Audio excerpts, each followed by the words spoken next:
How's it going, guys? The past 3 weeks I've been spending time in Bozeman, Montana, and I'm just trying to compare it to where I'm from, my hometown, and also Flagstaff, Arizona, because I spent a month in Flagstaff, Arizona, and I made a separate video where I try to make comparisons between Bozeman, Montana and Flagstaff, Arizona, because I just saw a bunch of similarities between it just by the way the downtown is designed. They're both college towns, they're both around national forests, close proximity to hiking spots, similar demographics, etc. And I also made another video in Flagstaff where I made a monthly reflection, and that the point of that monthly reflection was to see if I'm getting closer to my 3 annual goals. So I made 3 annual goals in the beginning of April. One of them is to improve me financially, the second one is to improve me physically, and the third one is to further develop this YouTube channel.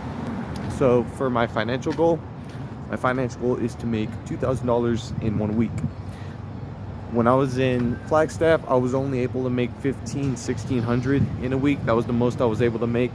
But in Bozeman, it's a lot better. The most I was able to make is $1,900.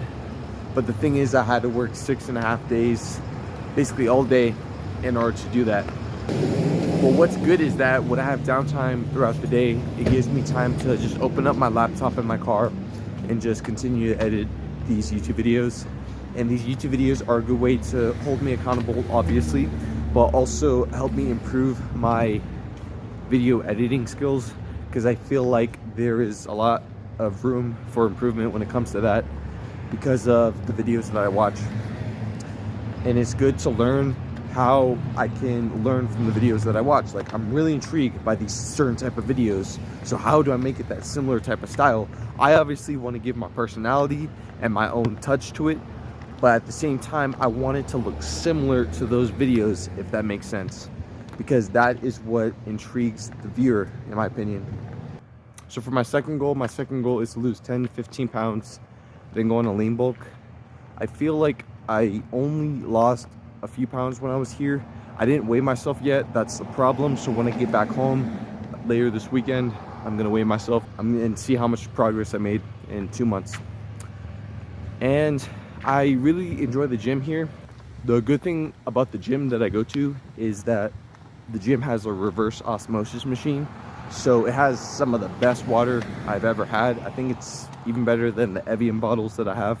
So shout out to Dylan G for introducing me to the idea of having better quality water instead of just water bottles. Yeah, man. And my third goal is to get to 1,000 subscribers. When I left for this trip, I believe I was about 110, 115 subscribers. So since then, gained about 30. So gradually getting there. Just got to keep practicing being patient about reaching my goal, and the belief that I believe it's going to happen anyway. It's going to happen anyway. I shouldn't be worried about the future on when it's going to happen, because I believe if I consistently do these habits that improve multiple aspects of my life and practice what I preach, I'm going to get to that goal anyway. Right now I'm in downtown Bozeman in this really nice old style neighborhood similar to Flagstaff, and I'm going to show you a small hike that I went on around last year. I want to apologize for not keeping my word. I was supposed to go on a 6 to 8 hour hike, but because of rain that's happening all week, rain that happens in the afternoon and the evening, I gotta hold that off. And I really apologize that I did not keep my word on that. But what I'm going to do right now is I'm going to show you a hiking spot that provides some memories to me. The reason I value this hiking spot is because I spent my time with a couple people on this hike. Of course, I spent time in solitude, spent time by myself doing this specific hike, but I also went on a part of this trail with a couple people that hold dear memories to me. And when I get there, I'm going to explain those stories to you guys. So see you guys in a bit.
Alright boys, last year I took a couple photos. A couple with the Pine Ridge girl. And it was right here. And it's pretty close to the trailhead. But yeah man, I'll pop up some photos. Cute sight. Right now I'm in Sourdough Bozeman Creek Trail. And this place provides a lot of memories to me last year. Whether it be me hiking by myself every single day and having that time of peacefulness and solitude. It was when I started journaling and spending time in nature. Embracing all of this just made me get my thoughts out. And it really made me reconnect with God and let go of the radical political beliefs I had at that time. I remember I took a 3-hour hike to Mystic Lake. And then I did a 3-hour hike back, and that was a decent hike that I did here. I did all sorts of different routes and different types of hikes starting here in this trailhead back there. Something I want to talk about is one of my most popular videos. One of my most popular videos is titled Pine Ridge Girl. And in this story I explain a relationship I had with a girl from the Pine Ridge Reservation in South Dakota. I'm going to use this hike as an opportunity to explain how I met her. I met a homeless guy in South Dakota while I was exploring around there, and I wanted to help him out. He ended up showing me around the Pine Ridge Reservation. I met his relatives, uncles, and one night I was with him and a couple aunties. And we were spending time in the neighborhood of manufactured homes in Pine Ridge, and he was talking to his uncle. They were drinking alcohol, just keeping up with the times. I knew that they did drugs, and I was very uncomfortable with sleeping at their place overnight because I was afraid of being robbed. I was afraid of my wallet and stuff in my car being taken away. And I was just, it was them in a group talking. And I was just like 10 feet away, just uncomfortably just standing there with my pockets, my hands in my pockets. And there was this lady who was rocking around the neighborhood. And she noticed, I had shorter hair than the rest of them. I had different type of clothing. She could tell I was an outsider. And she was asking me all sorts of questions of why am I here, where am I from? And she offered me a place to stay overnight. So I said, please, thank you. So I ended up meeting her brother, her sister-in-law, and I met her daughter. And we ended up hitting it off. I was attracted to her. She was in her late 20s, early 30s. And I just liked her straightforward personality. And we started some sort of sexual relationship, I would say. And I was going crazy, man. I was making all sorts of impulsive decisions, whether it be financially and in other ways too. I was just thinking so emotionally. And if someone gave me a business idea or whatever, hey, let's do it. And I was trying to help everybody out. And money ended up drying up. So I ended up having to go back home. I financed 2 vehicles. I left one of my vehicles to an uncle in South Dakota. My family back home was pissed that I left one of my cars to someone who can potentially get in a car accident and I'm going to be at fault. Even though he's the one that's driving my car, if something bad happens, it's going to be all on me. So my blood uncle, not an uncle in South Dakota, my real uncle that's related to me, helped get my car back. We drove from California to Bozeman, went through all sorts of, he lost his car, we had to rent a car, we got stuck in the snow for 4 hours, in the middle of Montana wilderness, had to get picked up by a tow truck. All sorts of crazy stuff happened, and we ended up in Bozeman, Montana. I had my dorm and my food at Montana State University for the semester. But the catch was I wasn't even showing up to my classes anymore. I was just using the dorm and the cafeteria as a way to get food and housing. My uncle said, hey man, we went through all sorts of crap while we're driving from California to Montana. Let's spend a couple days in Bozeman before we get your other car back in South Dakota. I told him, yeah, don't worry. I was tired anyway. So I didn't have any car. So I was stuck a couple days in Bozeman, in the college campus. So I was walking around the college campus, just reflecting on the impulsive decisions that I made.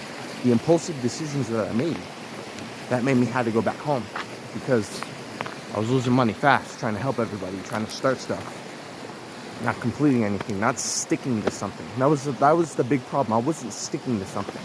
I was starting all sorts of stuff, but I wasn't able to stick to anything. And that's what made me lose all my money and having to end up move back home.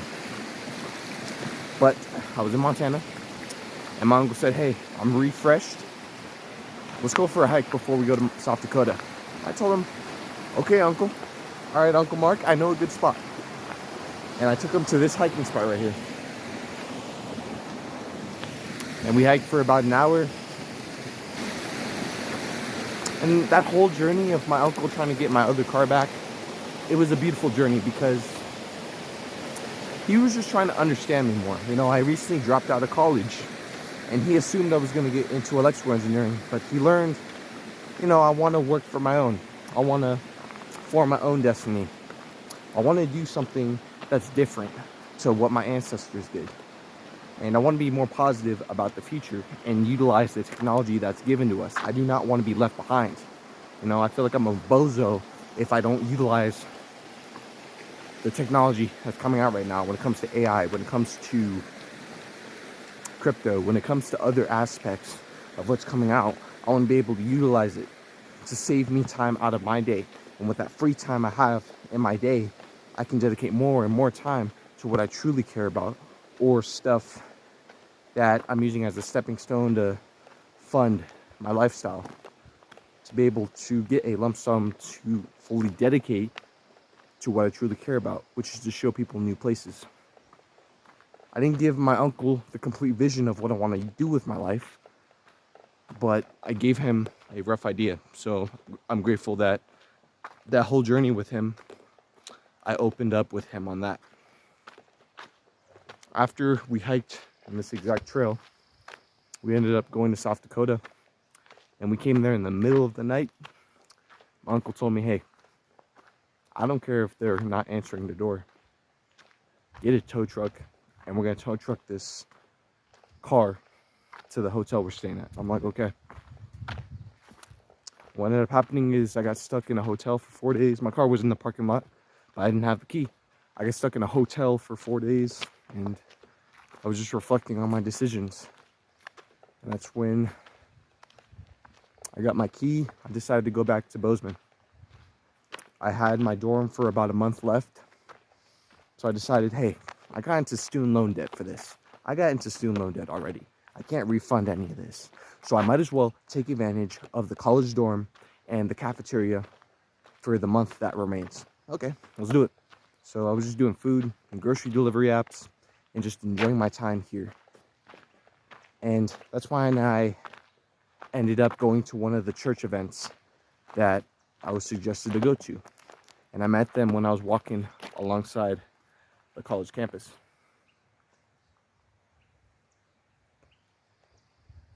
This is for the thumbnail, by the way.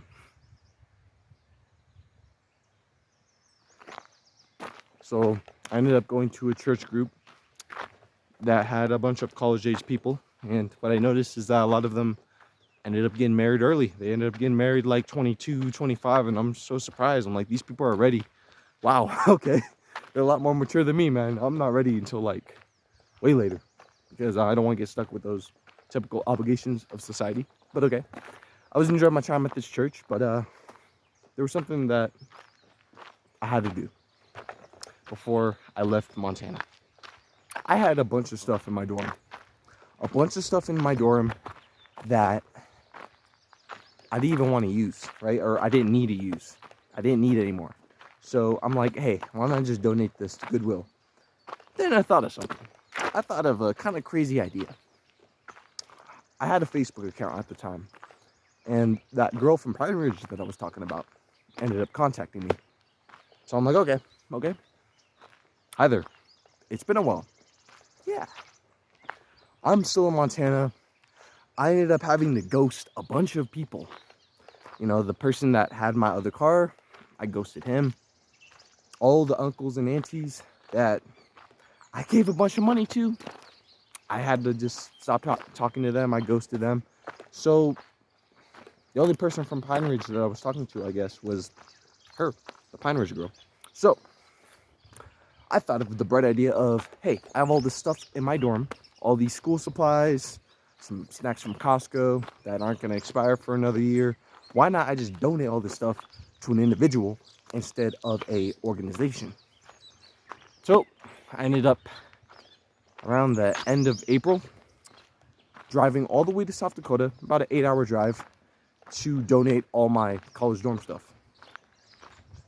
And then I'm in South Dakota, and then I'm enjoying my time with her. So I ended up asking her, hey, so here's all these supplies. I don't need them. I got a few weeks left in Montana. Why not you spend some time with me in Montana? I want to show you around. I mean, you're stuck on this reservation. You don't got much time going to Rapid City. You're just stuck on this reservation. Why not we go to Montana? Let me show you a good time. She's like, okay. It was a last minute trip, but we ended up going. So I ended up taking Pine Ridge girl to Montana. And we experienced this exact trail. And she was just amazed by the beauty.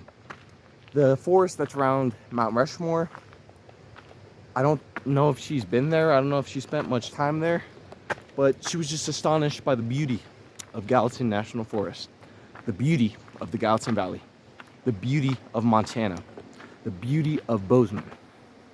She loved the newly constructed houses in Bozeman. She was just amazed by it. It wasn't manufactured homes, run-down homes, old homes. It was like brand new built suburban homes. The homes that I was delivering to the past 3 weeks, those are the ones I'm talking about. Those are the ones that she saw. She was just amazed by the beauty of the newly constructed homes, just because she's used to those run-down manufactured homes in the Pine Ridge Reservation. So yeah, it's just, that's a part of my purpose, to show people new places.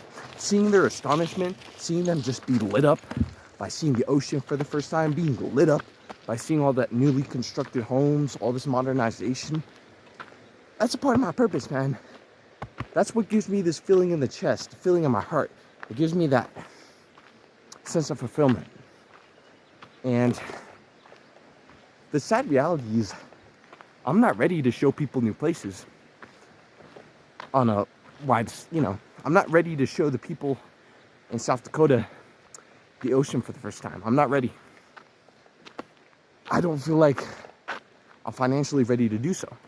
So that's why I have to dedicate time back home and do rideshare like Lyft, and just completely dedicate my time to it and see how much potential I can have in taking money doing it. Dylan G taught me this concept. It is to take money instead of make money, because most of us do not have the ability to make money out of thin air, right? You know, inflation, how the government just prints money. We don't have the ability to make money. We have the ability to take money, right? So Dylan G's teaching me, do not say make money, bro. Just say take money. All right, I'm going to take money by completely dedicating to rideshare in the Bay Area. I got to finish signing up. I got to finish a few things. But once I complete that checklist, I'm going to do rideshare in the Bay Area. And once my Camry hits 250,000 miles, I'm planning on trading it in for a used Prius and then go back and forth between Uber, Lyft. So I'm really looking forward to that. But my message in this video, Bozeman, Montana. We're talking about my goals, my 3 annual goals. Am I getting closer to them? Do I believe I'm getting closer to them? My financial goal, I'm getting pretty close to it. When I was in Bozeman, the most I made was $1,900 in a week. So I got pretty close to it. But in the Bay Area, I believe I'm gonna get $2,000 a week. I believe. Second goal was losing 10 to 15 pounds, then going on a lean bulk. I feel like I've lost a couple pounds when I'm here. I'm just judging it by my face, not really my body. So when I get home, I'm going to check my weight, see if I lost a couple pounds, because that's what I'm trying to do. I'm trying to lose that body fat and then go on a lean bulk by strictly tracking calories. And that's a problem. I'm not tracking all of my calories. I feel like there's some calories that are missing. So when I get back home, I'm going to work on that. I'm going to improve on that. Third goal is 1,000 subs. So when it comes to 1,000 subs, I'm just gonna keep showing you new places while at the same time giving you life advice on how to improve yourself in those 4 different aspects of our lives. The financial part of our lives, taking money instead of making it. What is the best way for us to take money? The second part is the physical part. What are our physical goals? What are the gradual steps we're doing to get to our dream body?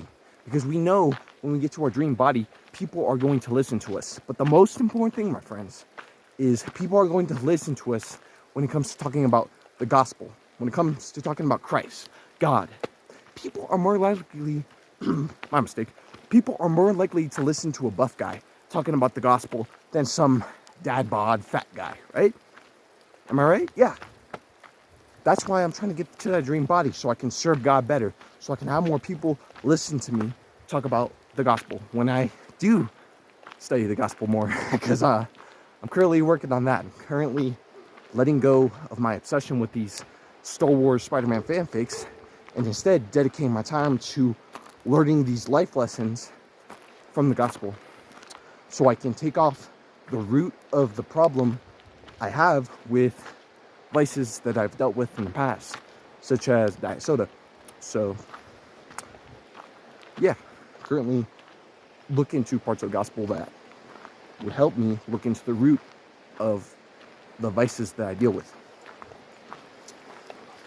That's one, Dougie. And it's not just diet soda, it's also overeating, because I feel like there was a time where I strictly tracked my calories, and I was able to go from 220 pounds to about 130 pounds. Like, actually 129 pounds was the lowest I ever weighed. And that was like the spring of 2021. But because of me going to Montana, not tracking my calories, binge eating when I'm in uncomfortable situations, I gained about 25 pounds during 6 months. So I'm going to make sure that when I gain weight, I'm going to make sure that when I gain weight, I'll make sure that most of what I gain is muscle. And I will do that by not having a big calorie surplus, but having a slight calorie surplus, like 100, 200 calorie surplus. But I gotta make sure that I gotta look into how many calories that should be. So there's a lot in store. There's a lot to learn. I'm realizing we do not know enough, my friends. We do not know enough. I do not know enough. There's always room for improvement. When it comes to never enough, it's all about, man, I can always make more money, right? Or my bad, I can always take more money, right? People cannot stop when it comes to how much money they can take from this society, right? But when it comes to knowledge, when it comes to our physical goals, when it comes to our spiritual goals, isn't it more healthier to focus on those ones and saying that it's not enough either? I'm saying one more time. People feel like the finances that they have are never enough. And society, people out there online maybe say that that's unhealthy. But what about spiritually with God? What about physically? What about having more control of our mind? Can we feel that that's not enough either? Isn't that healthier to feel like that that's not enough and there's room for improvements in those aspects also. It's just about, I feel like based on the knowledge that I focus on, it's all about a balance. Acknowledging that there's room for improvement in all four of these different aspects. But, you know, if we improve ourselves physically, if we improve ourselves physically and have our dream body, like I said, we'll be able to have more influence on the world in terms of spreading the gospel, in terms of planting seeds for people to believe in Christ, repent, and then get baptized for him. And when it comes to this nature, when it comes to this trail, it gives me a lot of memories of my family, my uncle, and I want to say that I love my uncle with all my heart. My uncle went through so much stuff to get my other car back. The car that I'm driving right now, my uncle had to go through so much stuff to get my car back, and I'm truly grateful for him for that. My uncle had to total his Prius. You know, we were driving through the Sierra Nevadas. I think I showed it in a previous video, and he totaled his Prius. Me and him, we got totaled because of the icy roads, and we got stuck in Colfax, California, for a couple days before we were able to get a rental car in Truckee. So when we were on the rental car in Truckee, we ended up getting stuck in the snow in the middle of Montana because I think we messed up on the directions, right? So we messed up on the directions and we got stuck in the wilderness in Montana. I think it was called lodge grass or something like that. So we got stuck in the snow and we had to wait 4 hours for a tow truck to arrive. We finally got out and we ended up getting into the middle of the night in South Dakota. And my uncle said, like, hey man, there were a few times where it was the middle of the night I was driving and I probably was gonna spun out our rental car, man. I was that tired, but he was that dedicated, you know, to helping me get my car back because he was afraid that that guy who had my car would end up crashing and I would get blamed for it. And I would be financially devastated because of it, right? So another thing that my uncle had to do is when he drove the rental car back to California, he ended up getting a speeding ticket. And he ended up getting a crack on the window of the rental car as well. So he went through all this stuff, bro. He went through all this stuff to help me get my car back due to the impulsive decisions that I made last year. My uncle didn't have to go through all that to get my other car back, but he did. He did. And he had to go through all that because of the stupid decisions that I made. And it's important for me to learn from those mistakes in order to be a stronger man. And I know that I'm utilizing, I feel like, you know, I made mistakes financing 2 vehicles, but I'm just trying to make the best of it right now. I'm just trying to use one of them for rideshare, while the other one, I want my little brother, to learn how to drive in the other car that I have. I mean, shoot, instead of selling it, why not just let my brother practice driving on it, right? I'd rather just do that. But, so right now it is Tuesday, May 23rd. I'm going to head home soon, and I'm going to spend the weekend with my family. We're gonna go on another road trip. Me and my family, we're gonna go on the road trip together for Memorial Day, so I'm looking forward to that. And I'm very grateful for Montana. I'm very grateful for the knowledge that my fellow brothers and sisters are pushing, the encouragement. I'm very appreciative of all the encouragement the people that comment on my videos do. Thank you. Thank you for all the encouragement. I love you guys. Thank you. You know, there is light at the end of the tunnel, and I'm embracing this place. This place is my oasis. This is my definition of paradise. I'm tired of people considering a paradise that beach house in Mexico that I'm talking about, or Hawaii, or, you know, Japan because of anime. You know, no, my definition of paradise is something like this. Not just because of this beautiful nature that you see right now. That is not why this is paradise to me. Another reason this is paradise to me is the people that move here, the people that live here, because they just want that sense of community. They don't want to just live here because it's cheaper. They want to live here because they want that sense of community. They want to be able to raise a family. And it's hilarious how I'm a single young man, but I love being around families. And it just seems fulfilling to me when I help them out. You know, as simple as it is, delivering groceries to them. There's just something fulfilling in doing that for them, because they have to go through their 9-to-5 job, and then they have to pick their kids up from school, drop them off, and then they have to cook for their children and all this stuff, man. And I just feel bad, man. But I gotta learn from the mistakes of others and to not add all this stuff into my life. I already have 2 car payments, and I have around $10,000 in student loan debt, so not too bad. So, you know, I added some stuff in my life, right? So it's forcing me to work, right? But even though I'm forcing myself to work, I gotta be able to save money and get a lump sum. A lump sum so I can fully dedicate time to pursuing a livelihood I actually care about. And I feel like something like this is a livelihood that I care about. And like, I want to be able to be authentic to you guys. And I just hope that the mistakes I made in my life, you can avoid it. And you can be far more ahead of me at 22 years old. I mean, like, let's say you're in high school watching me. You're in your early 20s watching me. And you're learning from my mistakes to avoid student loan debt and to do your all to be self-employed. What I'm doing, being quote-unquote self-employed, I feel like, no, this is just a stepping stone. I'm trying to do something self-employed. Right now, I'm taking the time to figure out what I want to do that is self-employed. And I want to be able to do it from anywhere, but if I have to stick to my home state, to my hometown as a start to being self-employed, then I got to do what I got to do. If you're still listening to this video, thanks for listening.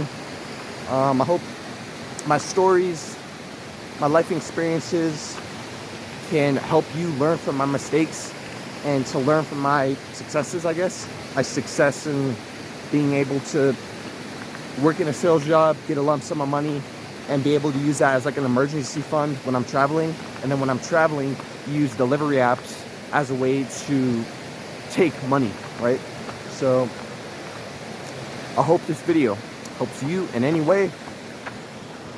Montana is a great place, but I'm looking forward to going back home and working rideshare so I can keep saving money to get that lump sum, to have the confidence to fully pursue what I want to do in terms of my livelihood. I love you guys. God bless you, and hope to see you soon. Thank you.